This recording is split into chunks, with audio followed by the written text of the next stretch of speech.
Waalaikumsalam warahmatullahi wabarakatuh. Baiklah ibu-ibu, di sini saya akan berbagi pengalaman tentang pendidikan guru penggerak yang sudah saya jalani. Alhamdulillah sudah berjalan selama 2 bulan ini.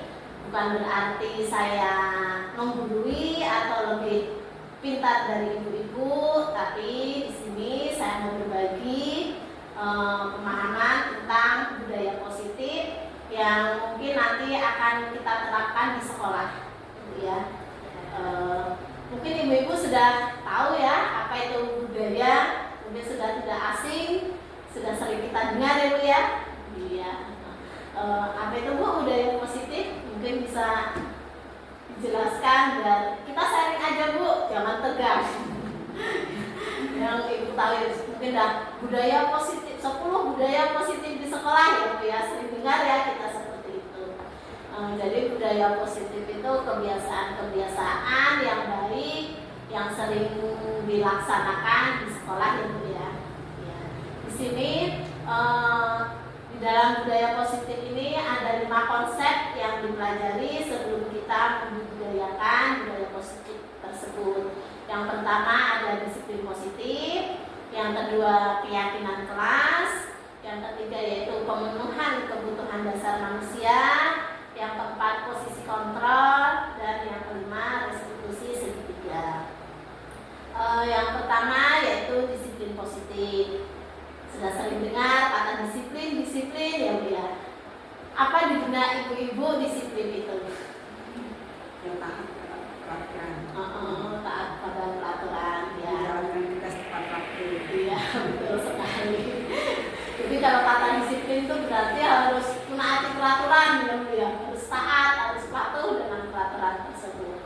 Nah, di sini langkah awal dalam menumbuhkan budaya positif yang di sekolah yaitu kita harus menerapkan disiplin positif.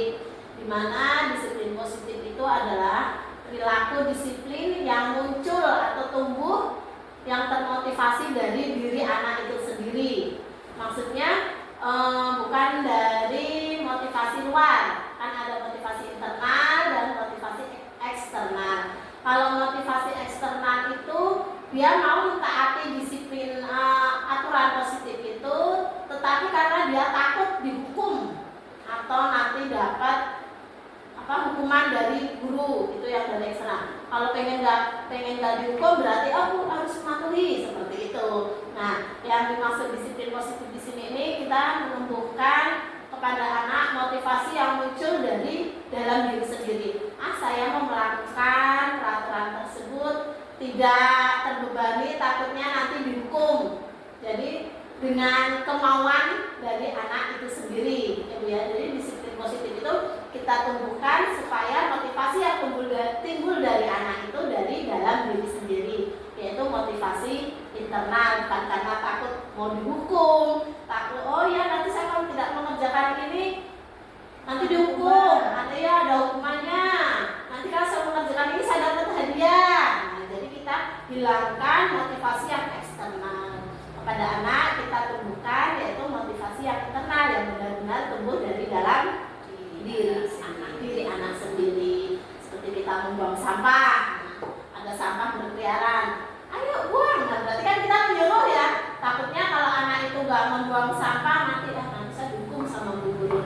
Di situ nanti kita ajarkan, kita dulu yang mengambil. Nanti kan anak tahu, oh iya ada sampah ya kita ambil. Nah, nanti berarti dari kita nyontohinnya dari motivasi dari anak itu sendiri, bukan karena dari hukuman.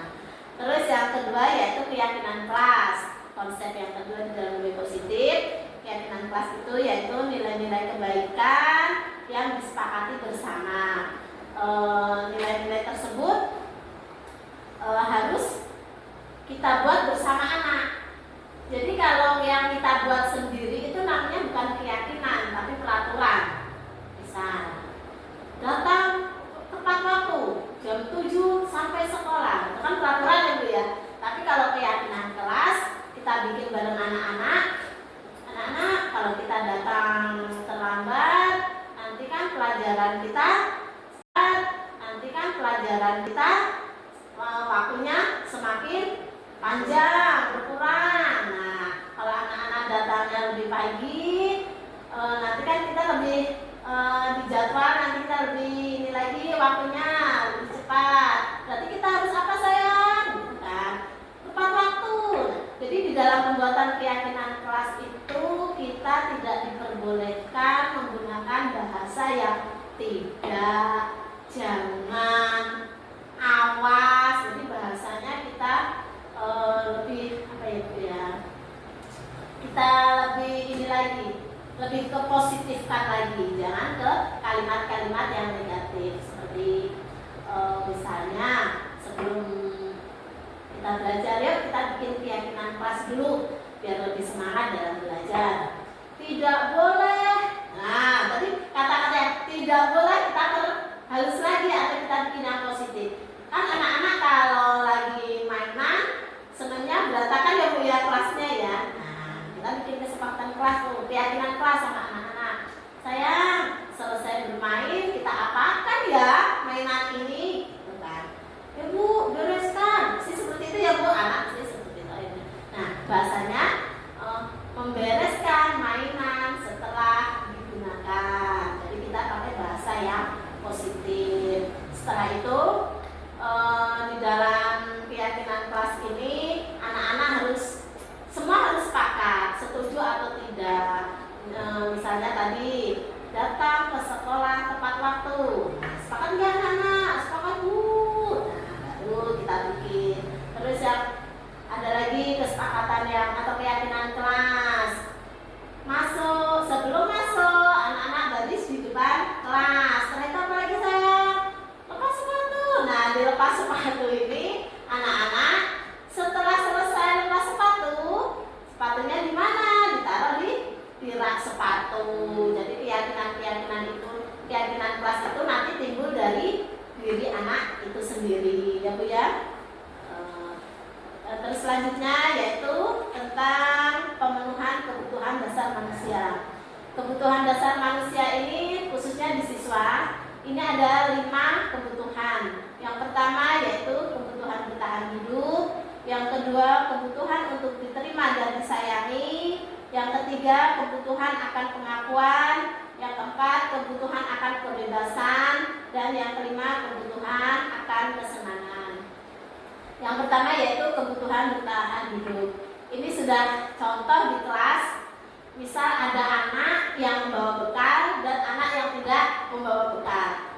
Biasanya kan ada ya Bu ya, anak yang meminta bekal temennya. Nah, dari situ kita bisa melihat kebutuhan anak itu.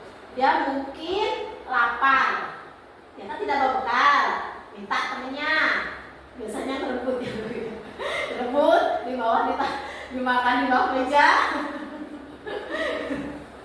Seperti itu. Nah, jadi kita lihat kebutuhan anak itu, kita tanya misalnya kenapa. Nah, mungkin kebutuhan anak itu karena dia butuh makan karena lapar, dari rumah belum sarapan, ibunya sibuk tidak membawakan bekal, ada teman bekalnya dimakan. Mungkin dia butuh untuk kebutuhan hidup, yaitu butuh makan ya Bu ya. Yang selanjutnya yaitu kebutuhan untuk diterima dan disayangi. Kalau untuk kebutuhan yang diterima dan disayangi ini mungkin dia lebih ke sosial emosional anak. Contoh ada anak yang suka jahil ya Bu ya. Itu bukan jahilnya karena apa? Mungkin dia butuh perhatian, butuh disayang. Banyak kan anak-anak kita yang ya ada aja anak tingkah yang sering membuat kita aduh nak seperti itu. Ternyata setelah kita ini ternyata anak itu perlu diperhatikan. Berarti kebutuhan kasih sayangnya dia perlu dipenuhi. Itu seperti suka bijar-bijar bu guru, suka ajarin temennya supaya dia bisa biar disayang sama ibu guru. Jadi pemenuhan kebutuhan kasih sayangnya perlu kita penuhi. Selanjutnya yaitu kebutuhan akan pengakuan. Di sini yang berhubungan dengan harga diri anak, maksudnya keinginan untuk mempunyai kemampuan. Di mana kemampuan itu nanti bu guru bisa mengakui, oh anak ini ternyata seperti ini. Ada anak yang dia lebih cenderung dari daripada mencontoh kata, dia lebih menggambar. Nah, jadi dari gambarnya itu, dari keterampilannya itu mungkin lebih bagus dari teman-temannya. Jadi kita akui bahwa kemampuan anak ini di seni seperti itu. Jadi kalau kita kasih kebutuhan pengakuan, anak ini senangnya di seni, berarti anak itu nanti kan pemenuhan kebutuhannya terpenuhi seperti itu. Terus yang selanjutnya yaitu kebutuhan akan kebebasan, di mana kebebasan ini tentang pengendalian diri anak. Ada anak yang tidak mau belajar, dia hanya suka bermain, jalan-jalan, lari-larian. Namanya anak-anak pasti kan fisik motoriknya selalu bergerak. Kita penuhi kebebasan dia, yang penting kita selalu mengawasi anak tersebut. Biarkan dia melakukan apa yang menjadi kemauan, bakat, minat anak tersebut, tidak apa-apa. Yang penting kita bisa memenuhi kebebasan dia. Bukan berarti kita bebas membiarkan dia seenak sikap anak tersebut, tetap kita awasi. Jadi kita beri kebutuhan kebebasan, jangan kita ayo harus belajar, jangan seperti itu. Selanjutnya yaitu kebutuhan akan kesenangan. Di sini berhubungan dengan aktivitas yang membuat anak itu senang. Ya, hampir sama dengan kebebasan itu tadi. Mungkin anak itu lebih senang bermain balok daripada disuruh megang pensil sama buku. Jadi mungkin dia lebih senang beraktivitas yang tidak berhubungan dengan akademik, seperti itu. Jadi kita harus sebagai pendidik, kita harus memenuhi kebutuhan dasar yang memang harus dipenuhi oleh seorang siswa. Yang selanjutnya yaitu tentang posisi kontrol, Bu. Di konsep budaya positif itu ada 5 posisi kontrol kita seorang pendidik. Yang pertama yaitu penghukum, yang kedua pembuat rasa bersalah, yang ketiga teman, yang keempat pemantau, dan yang kelima manajer. Nah, posisi kontrol ini 5-5-nya kayaknya dimiliki semua pendidik, ya Bu ya. Yang pertama penghukum. Apa Bu penghukum itu, Bu? Bukan berarti kita menghukum anak yang suruh apa gitu ya Bu ya. Oh iya, betul. Baca ya. Kita ya Bu ya, kita sebagai posisi kontrol penghukum setuju Bu. Kita laksanakan setiap hari ya, kayaknya ya enggak lah ya Bu ya. Tapi sering ada kalanya kita jadi posisi kontrol penghukum. Terus pembuat rasa bersalah, Ibu ya. Misal anak menjatuhkan makanan temennya, atau kamu ini kenapa jatuhin makanan temennya? Nah itu kan jadi anak rasa bersalah, diam begitu ya Bu. Rasa bersalah. Terus posisi kontrol selanjutnya menjadi teman. Kalau menjadi teman, ayolah bantu Bu Guru, seperti itu ya Bu ya. Tapi sebenarnya di 5 posisi kontrol ini kita sebagai seorang pendidik harusnya memiliki 2 posisi kontrol yang memang harus dimiliki, yaitu sebagai pemantau dan manajer. Di mana pemantau ini kita memantau anak, mengawasi anak supaya sikap anak itu tetap terawasi oleh kita. Itu sebagai pemantau yang bersama manajer. Jadi sebagai manajer kan kita harus tidak selalu menyerahkan kayak penghukum sama pembuat rasa bersalah itu. Kalau pemantau dan manajer ini kayaknya lebih ke netral kita ya. Jadi ke perilaku sikap anak itu kita pantau, kita awasi. Jadi kita tidak kamu ini. Jadi dari 5 posisi kontrol ini, kalau bisa kita sebagai pendidik, kita sebagai pemantau dan manajer gitu ya. Terus konsep yang terakhir yaitu segitiga restitusi, di mana segitiga restitusi ini ada 3 tahapan. Yang pertama menstabilkan identitas, yang kedua validasi tindakan yang salah, dan yang ketiga menanyakan keyakinan. Untuk menstabilkan identitas ini, jika anak berbuat salah, kita lihat dulu anak itu melakukan kesalahannya, kita lihat kebutuhan apa. Kita lihat dulu anak itu melakukan kesalahannya, kita lihat kebutuhan apa sih yang dia butuhkan. Nah, seperti anak-anak mainan, dengar suara bel, anak-anak langsung lari. Kita tanya, kita cari dulu apa sih masalahnya dengan pertanyaan-pertanyaan. Kenapa melakukan melakukan tindakan seperti itu? Padahal dia punya ini ya, bahwa setiap selesai bermain membereskan mainan, kita tanggung jawab ya, kita harus sampaikan. Tapi dengan pertanyaan-pertanyaan kita pasti bisa menyelesaikan ini. Kan berantakan tuh bu kelasnya, kita bisa menyelesaikan ini karena mungkin anak itu buru-buru ya bu ya. Jadi kita cari dulu apa sih kebutuhan anak itu, seperti itu. Terus yang kedua yaitu validasi tindakan yang salah. Ketika kita menolak anak untuk berbuat salah, maksudnya kita suruh anak itu harus benar semua ya. Nah, maka dia akan tetap dalam masalah. Jadi anak itu walaupun salah, dia tetap salah. Jadi jangan kita menolak itu anak itu harus benar, itu tidak. Kalau kita menolak anak itu untuk salah, ya anak itu tetap dalam masalah. Nah, jadi yang perlu kita lakukan adalah memahami alasan mengapa anak itu berbuat salah. Seperti tadi, waktu istirahat, benar-benar sekali tidak bereskan mainan, kita tanya dulu. Kamu pasti punya alasan mengapa jajan. Ya betul sekali. Berarti kebutuhan yang diperlukan apa bu? Makan. Kebutuhan hidup ya.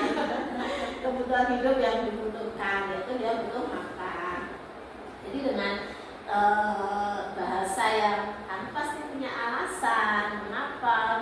Ayo bereskan dulu ayo. Nah, jadi tidak seperti itu kalimatnya. Yang selanjutnya setelah kita validasi tindakan yang salah, kita tanyakan pada anak tentang keyakinan yang sudah dibuat, gitu ya. Masih ingat nggak keyakinan kelas yang sudah kita buat? Ya bu, apa coba? Beresin mainan, pasti seperti itu. Kalau kita sudah memiliki keyakinan kelas. Nah, di dalam pembuatan keyakinan kelas ini kita menggunakan bahasa yang positif dengan sesuai kesepakatan anak. Jadi bukan guru yang buat, kita bersama-sama membuat kesepakatan supaya anak lebih yakin. Jadi kalau dia melakukan kesalahan, nanti permasalahan itu solusinya timbul dari dalam diri anak itu sendiri. Ada yang ditanyakan ibu-ibu tentang apa mungkin?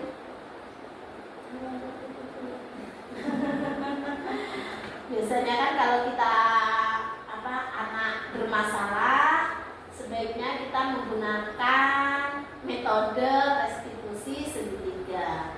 Seperti anak menumpahkan, sering ya bu ya, menumpahkan minuman, menumpahkan air, menumpahkan minuman. Nah, dari situ kita gunakan 3 metode dari restitusi segitiga itu. Misalnya anak menumpahkan air, kita tanya dulu, kita ajak duduk, kita ajak ngobrol, tanya misal, Kaila, setiap manusia pasti loh punya salah. Tuh, kita tanya-tanya, jangan langsung kita, jangan. Jadi tidak langsung kita, namanya anak bu ya, kalau dari awal kita sudah tanamkan bahasa-bahasa yang negatif, nanti kedepannya pasti kayak gitu terus ke bawah. Nah, jadi kita untuk menyelesaikan masalah itu kita ajak anak, kita ajak ngobrol sebagai pemantau dan manajer itu tadi, posisi kontrol kita. Kita tanya ke anak, kita pasti bisa menyelesaikan ini, ya kan? Mengapa Kaila menumpahkan air? Temennya pasti punya alasan. Kan ada jawab, nggak sengaja kok kesenggol, gitu kan? Tahu keyakinan kelas yang sudah kita sepakati? Masih ingat? Berarti kalau ada air temen yang tumpah, apa yang harus kita lakukan? Itu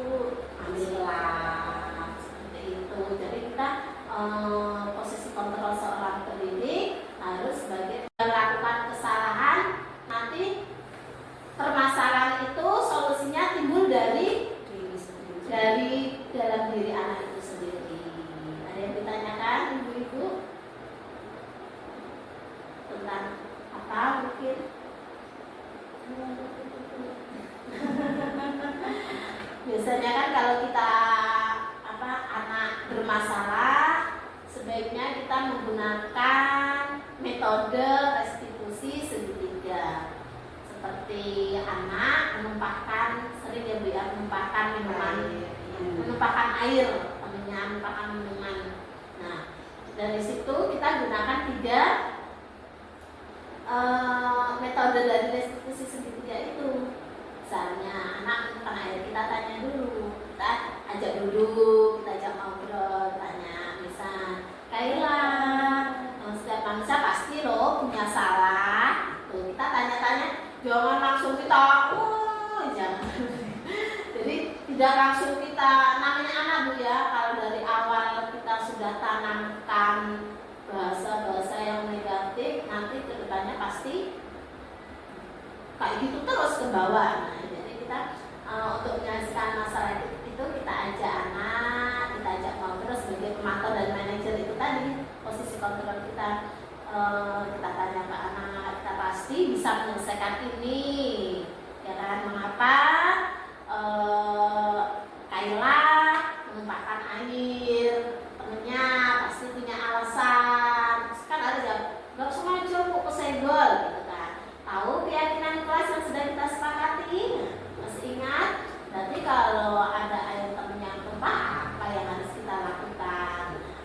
Itu ambillah, seperti itu. Jadi kita posisi kontrol seorang pendidik harus sebagai pemantau dan manajer supaya disiplin positif yang ada di sekolah bisa kita laksanakan, atau budaya positif yang sudah dilaksanakan di sekolah.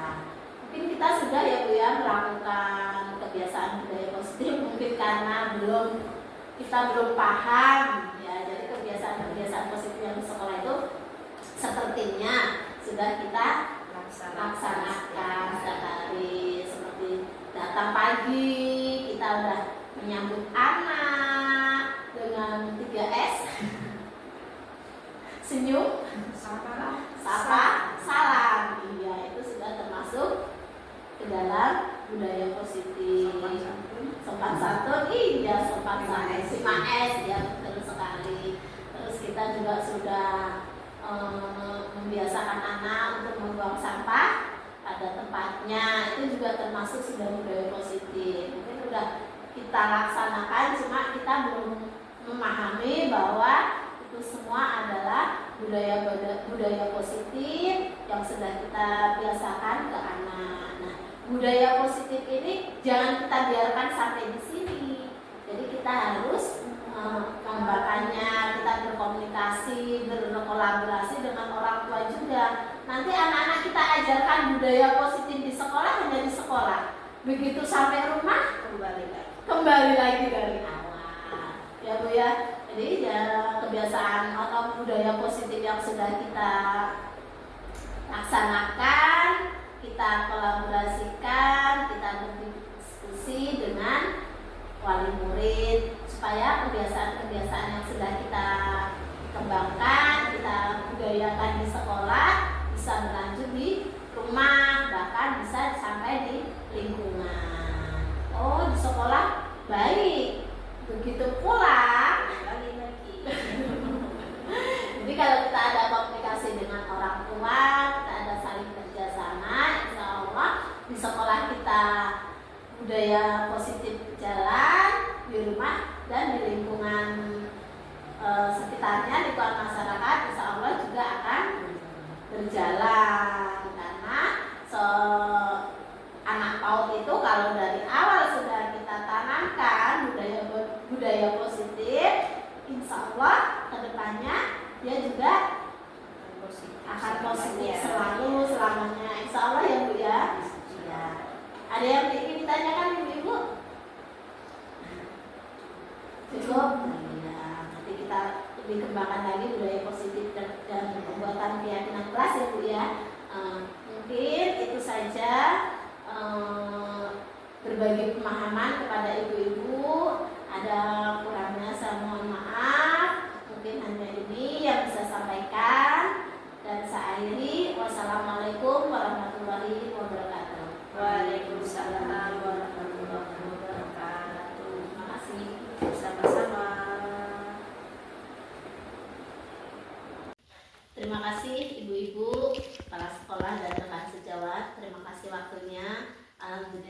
kemarin kita sudah berbagi pemahaman tentang budaya positif.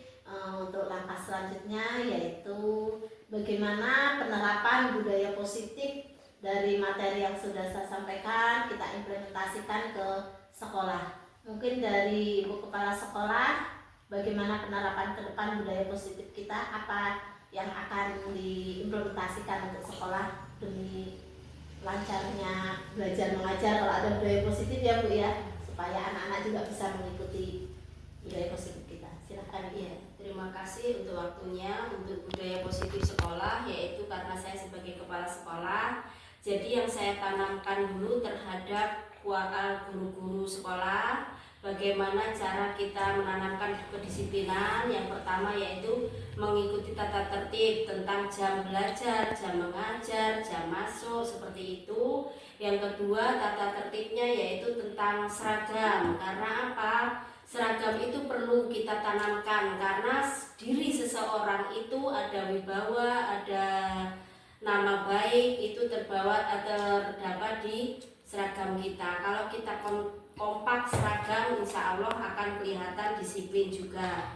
Terus yang ketiga yaitu tepat waktu. Tepat waktunya apa? Dalam kita berangkat sekolah, kita mengajar, jangan sampai keduluan dengan siswa kita. Karena apa? Di dalam SOP kita yang datang duluan baru menyambut siswa kita. Jadi intinya positif itu kita tanamkan dari guru dulu, baru kita ke siswa. Mungkin itu saja. Terima kasih.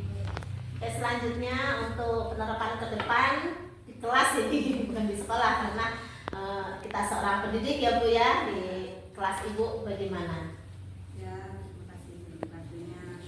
Ya, terima kasih Bu Kepala Sekolah untuk penerapan ke depannya. Mungkin dari Ibu Titi, rekan sejawat saya, penerapan ke depan untuk anak-anak yang seperti apa tentang budaya positif ini. Silakan Ibu. Untuk penerapannya budaya positif ke depannya yaitu kita akan membuat keyakinan dan kesepakatan kelas, yang mana kesepakatan kelas itu dibuat oleh guru dan anak-anak. Jika ada anak yang bermasalah, maka saya akan mengetahui kebutuhan apa yang dibutuhkan oleh anak tersebut, dan saya juga akan menggunakan segitiga restitusi segitiga dalam menyelesaikan masalah tersebut yang ada pada diri anak. Berarti intinya nanti di dalam kelas sebelum belajar ya Bu ya, kita buat keyakinan kelas bersama anak-anak. Jadi sesuai dengan apa yang diinginkan anak-anak itu, seperti sebelum berdoa Bu, sebelum belajar Bu kita berdoa dulu. Jadi kita bikin kesepakatan keyakinan bersama anak-anak tersebut. Nah, di dalam penyelesaian masalah kan kita nanti menggunakan restitusi segitiga ya Bu ya. Nah, di dalam restitusi segitiga itu nanti kita sebagai guru pendidik, kita itu sebagai pemantau dan manajer, posisi kontrolnya ya Bu ya. Mudah-mudahan kedepannya kita sebagai pendidik, sebagai yang posisi yang kita ambil itu adalah pemantau dan manajer, supaya masalah yang ada pada anak-anak tersebut dapat kita selesaikan. Penyelesaiannya itu nanti timbul dari dalam diri anak, yaitu dalam intrinsik anak, motivasi intrinsik anak, bukan dari ekstrinsik. Maksudnya bukan dari karena takut dihukum, takut tidak dapat hadiah. Jadi benar-benar motivasi itu timbul dari anak itu tersendiri. Terima kasih Ibu untuk penerapan ke depan, Ibu Kepala Sekolah dan rekan sejawat. Terima kasih. Saya Dewa. Assalamualaikum warahmatullahi wabarakatuh. Waalaikumsalam warahmatullahi wabarakatuh.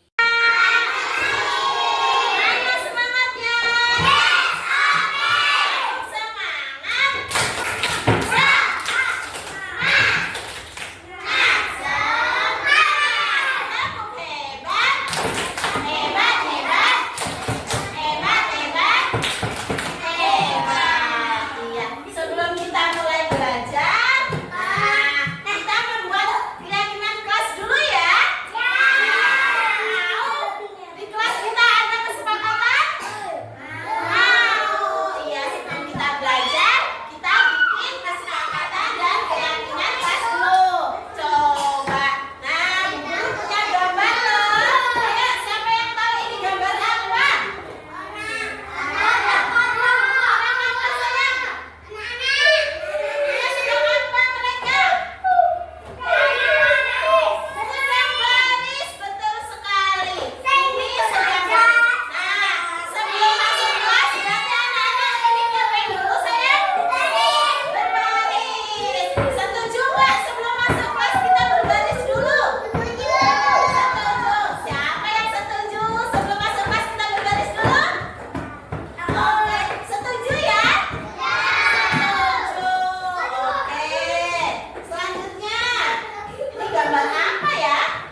Kelompok apa? Kelompok apa, Aurel?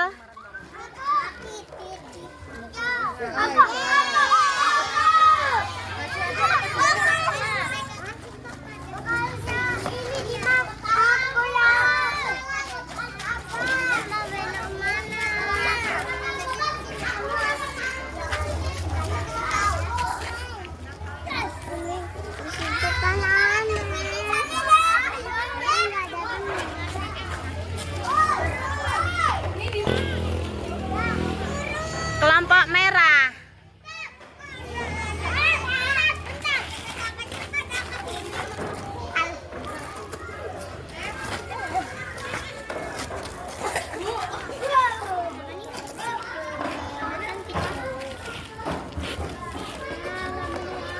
Baris yang bener, nanti nggak masuk-masuk. Kelompok kuning.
mriki. Jadi sekolahan tapi orang-orangnya gede. Sing golek yo wong itu keluar.